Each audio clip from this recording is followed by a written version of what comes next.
Puji Dia Sagita. Assalamualaikum Ustaz. Waalaikumsalam warahmatullahi wabarakatuh. Ada yang mau saya tanyakan mengenai orang yang sudah semasa hidupnya meninggalkan sholat selama 1 tahun. Andai kata ahli waris, apakah ahli warisnya bertanggung jawab membayarkan dengan hartanya? Tidak. Orang yang meninggal dunia, maka Allah maghfir lahu warhamhu wa'afihi wa'fu anhu. Adapun sholatnya yang tinggal itu tidak diqadha oleh orang yang hidup, tidak digantikan dengan sholat, tidak digantikan dengan apapun. Yang diganti itu puasa. Man mata, siapa yang meninggal dunia, wa alaihi siyamun, dia punya hutang puasa, shama anhu waliyuhu, maka ahli warisnya menggantikan puasa. Wallahu a'lam. Ada pertanyaan dari IG Ramdhani Umar 9255. Assalamualaikum Pak Ustadz. Waalaikumsalam warahmatullahi wabarakatuh. Saya mau tanya, saya punya luka di bagian kaki. Luka ini bernanah. Ketika saya sholat, apakah sholat saya sah kalau keluar nanah dari luka tersebut? Maka ini pembahasannya hukum apakah nanah itu najis atau tidak. Oleh sebab itu maka mayoritas jumhur ulama mengatakan ketika kita luka, yang pertama kali keluar adalah darah, setelah itu muncul cairan yang disebut dengan sodid, kemudian setelah itu dia menguning menjadi nanah, disebut dengan qayh. Maka cairan nanah itu adalah najis. Oleh sebab itu maka dibersihkan, dikeringkan, setelah itu barulah sholat. Andai keluar saat sholat, sedikit ma'fu anhu, dimaafkan, diampunkan. Kalau ada ustadz yang mengatakan cairan dan nanah itu tidak najis, maka dia mengambil pendapat Imam Ibnu Taimiyah. Adapun mayoritas jumhur ulama mengatakan bahwa cairan nanah yang keluar itu adalah najis. Kalau terkena ke kain, maka mesti dicuci, dibersihkan. Dalil ulama, a'udzubillahi minasyaitonirrajim, wa yuharrimu 'alaihimul khaba'its, diharamkan kepada mereka, bagi mereka yang menjijikkan. Nah, karena nanah cairan itu menjijikkan. Wallahu a'lam bishawab. Bagaimana Ustadz seorang wanita istri yang bekerja membantu perekonomian suami? Apa ada batasannya? 5. Yang pertama, izin suami. Bang, aku mau kerja. Awas kalau tak kau izinkan. Tak bisa. Bang, aku mau kerja karena aku tengok kau fakir miskin susah kali. Aku ni kan sarjana. Aku ni S1. Kesalahanku dalam hidup ni cuma satu lah bang. Jatuh cinta sama kau, inilah salah. Tapi cemana lah bang. Cinta ni kan tak bisa memilih, kata Ustaz Somad. Nah, jadi izinkan aku kerja biar bisa aku bantu kau fakir miskin.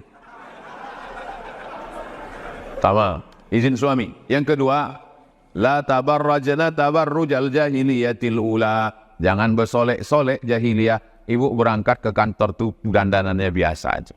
Aku Pak Ustaz, kalau aku tak berbedak, muka aku pucat, macam nyi blorong sundel bolong mak lampir susar ngesot. Boleh pakai bedak yang warnanya sewarna kulit. Aku kalau tak pakai minyak wangi Pak Ustadz, bau bawang bombay. Boleh pakai parfum yang menghilangkan bau. Jangan sampai pakai yang baunya menyengat sampai satu kantor tu pingsan. Jangan bersolek-solek jahiliyah, biasa aja. Sampai nanti kawan-kawanmu akan berkata, kau ku tengok biasa aja tapi kami terpukau semuanya. Apa sih skincare-nya? Aku tak ada pakai skincare. Terus ini bekas air wudhu. Oh, jadi kau sangka kami tayamum semua.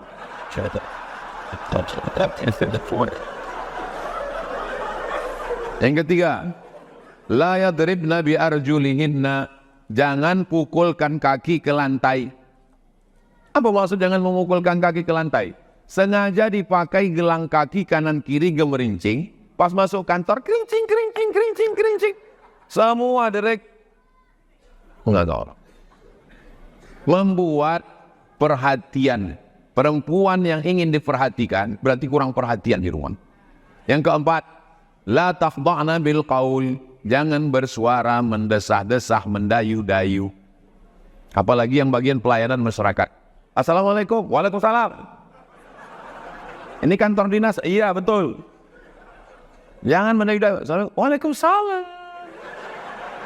Ini kantor dinas, iya. Kenapa tak boleh bersuara mendayu-dayu? Yatma'alladzi fi qalbihi marad. Tidak boleh perempuan bersuara mendayu-dayu karena ada laki-laki yang dalam hatinya penyakit. Begitu didengarnya suara itu, dia langsung error. Yang kelima, la tusafiranna imra'atun illa ma'adhi mahramin. Tak boleh berdua-duaan dengan laki-laki perempuan tak mahram. La yakhluwanna rajulun ma'amra'atin illa ma'adhi mahramin. Tak boleh berdua-duaan. Kalau makan bertiga berempat, jalan tiga berempat. True story kisah nyata. Habis saya khutbah Jumat, turun dulu. Datang laki-laki memegang kaki saya menangis. Tunggu dulu. Tahan dulu. Aku mau sholat ba'diyah dulu. Selesai sholat sunat ba'diyah, nangislah. Kita kalau orang datang mengadu, sebetulnya dia tak mau apa-apa. Dia cuma ingin ada orang mendengar keluh kesahnya. Dengarkan dia. Udah habis selesai, apa masalahnya? Istri saya Pak Ustadz dekat dengan kepala dinas. Kemana-mana pergi keluar kota, saya yang mengantarnya Pak Ustadz. Pak, jaga istriku nih ya Pak ya. Rupanya memang betul-betul dijaganya Pak Ustadz. Dijaganya Pak Ustadz. Aku udah menganggapnya ayah Pak Ustadz. Sekarang aku tak tahan lagi Pak Ustadz. Rupanya orang itu sudah berbuat macam-macam Pak Ustadz. Cemana nih Pak Ustadz? Lalu saya bilang, cinta kau sama dia? Cinta Pak Ustadz. Sayang kau sama dia? Sayang Pak Ustadz. Pindahkan bini kau dari kantor itu ke tempat lain. Jauhkan dia. Putuskan hubungannya. Kau jaga dia. Tahajud kau malam. Berzikir bersama. Perbaiki. Siap Pak Ustadz? Ya. Sebulan sesudah itu datang lagi. Cemana? Tak tahan Pak Ustadz. Terbayang-bayang terus Pak Ustadz. Tidak ada laki-laki yang siap menerima bini yang sudah diobok-obok. Jaga itu hai perempuan. Tak siap dia menerima. Tak tahan saya Pak Ustadz. Terbayang saya terus wajah dia Pak Ustadz. Entah apa-apa yang dia buat Pak Ustadz. Berarti jawaban kau yang bulan lalu itu tak betul. Memang tak betul Pak Ustadz. Laki-laki ini tak bisa. Laki-laki itu punya superior. Laki-laki itu menganggap dirinya hebat. Al-Zahra. Assalamualaikum Ustaz Abdul Somad. Waalaikumsalam warahmatullahi wabarakatuh. Apakah wajar kita kesal kalau misalkan ada orang sebut kita fanatik? Padahal hanya bermaksud menyebarkan kebenaran dan bukti kebenaran. Kita menyebarkan kebenaran. Lalu orang menuduh kita fanatik. Kita memakai hijab di tengah orang yang tidak mau pakai hijab. Kita disuruh fanatik. Kita tidak mau pacaran di tengah komunitas anak muda gaul. Dituduh fanatik. Ekstrim. Terlalu beragama. Macam-macam. Oleh sebab itu maka kenali kebenaran yang menjadi standar itu kebenaran. Kenali bahwa 1 meter itu adalah 100 cm. Sehingga seluruh orang berkata bahwa yang 99 ini 1 meter. Tidak. Ada standar kebenaran. Kalau sudah pegang standar itu, berpeganglah. Benar kata Allah, benar kata Rasulullah, benar kepada kata kiai, alim ulama, guru, syekh, maka peganglah kebenaran itu. Nanti sampai masanya di akhir zaman, orang-orang beriman itu kalmasi alal jamri, seperti orang yang memegang bara api, terbakar tangannya. Hari ini anak-anak muda terbakar telinganya, terbakar hatinya, terbakar perasaannya, dituduh fanatik, dituduh ekstrim, dituduh macam-macam. Ini bagian dari jihad. Wallahu a'lam. Dari IG Muhammad Wawan, mau nanya Pak Ustadz, bagaimana bisa ada orang kafir dan Yahudi? Kenapa bisa ada ini?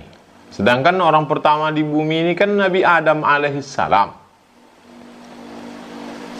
Adam punya anak yang masyhur kita kenal dalam riwayat Kabil Habil, walaupun banyak anak-anak yang lain.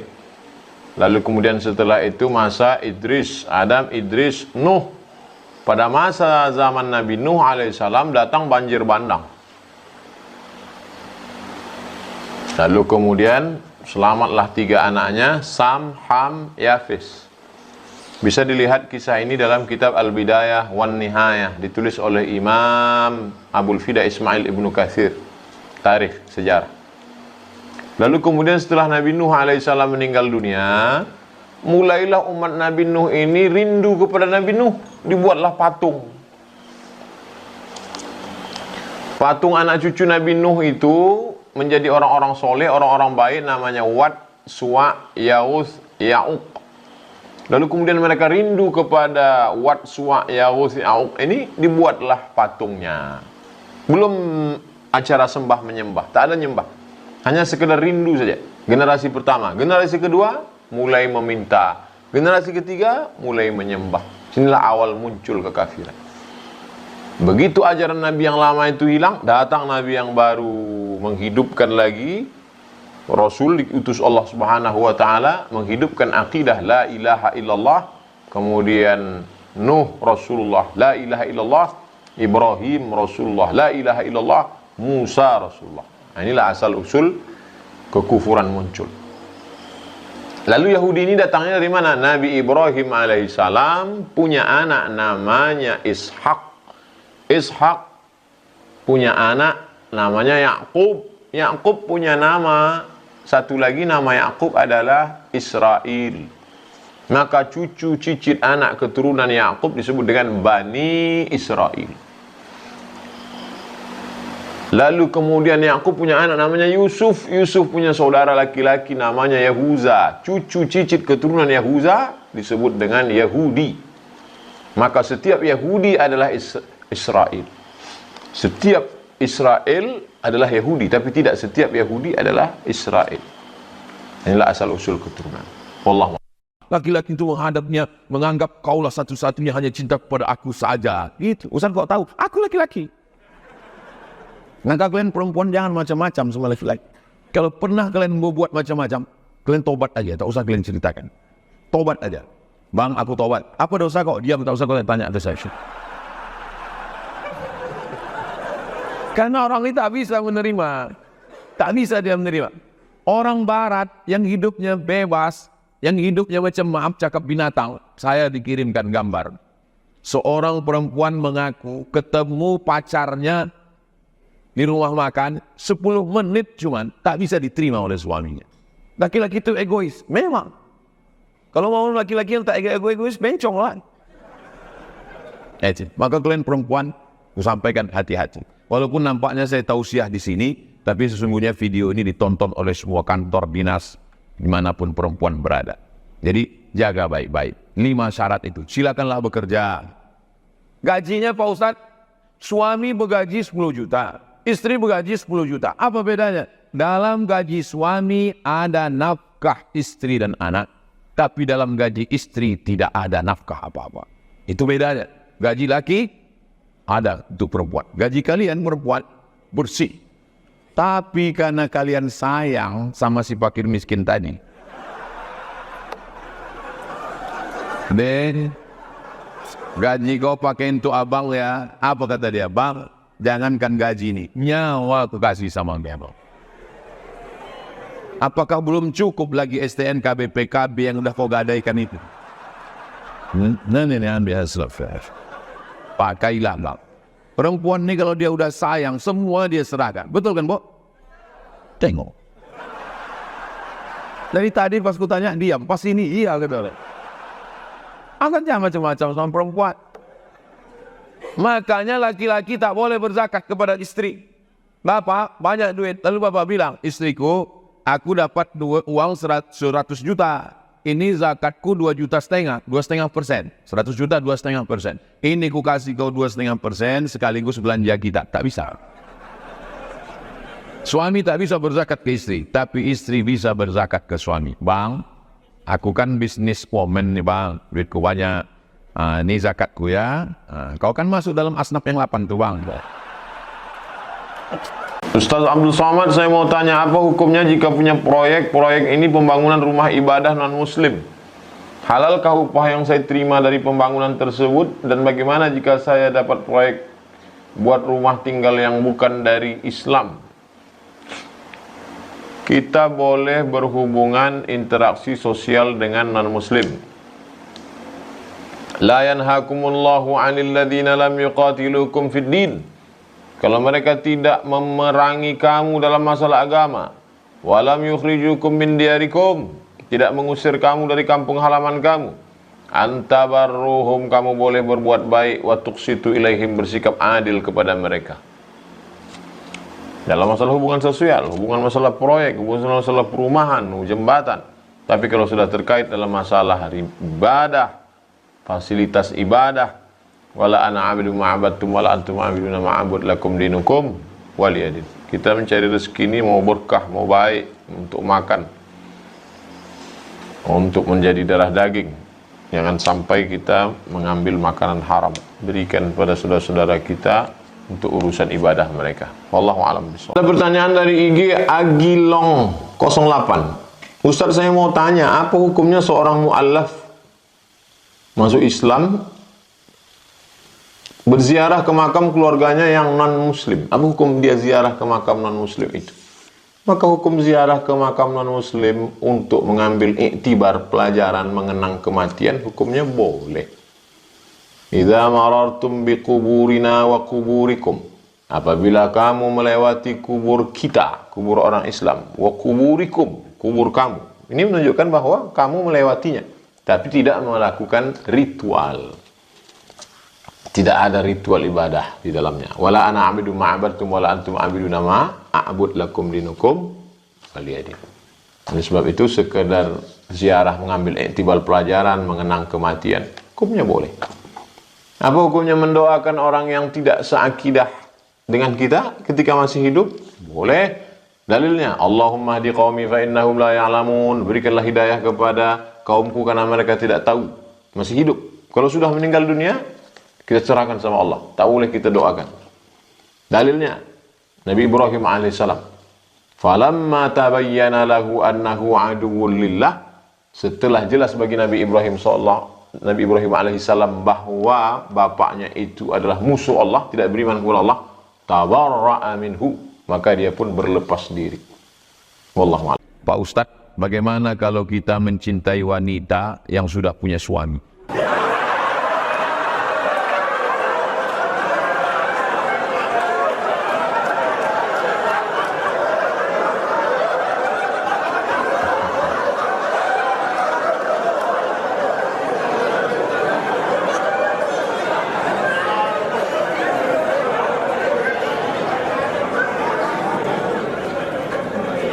Hukum berlaku pada perbuatan yang sifatnya pilihan.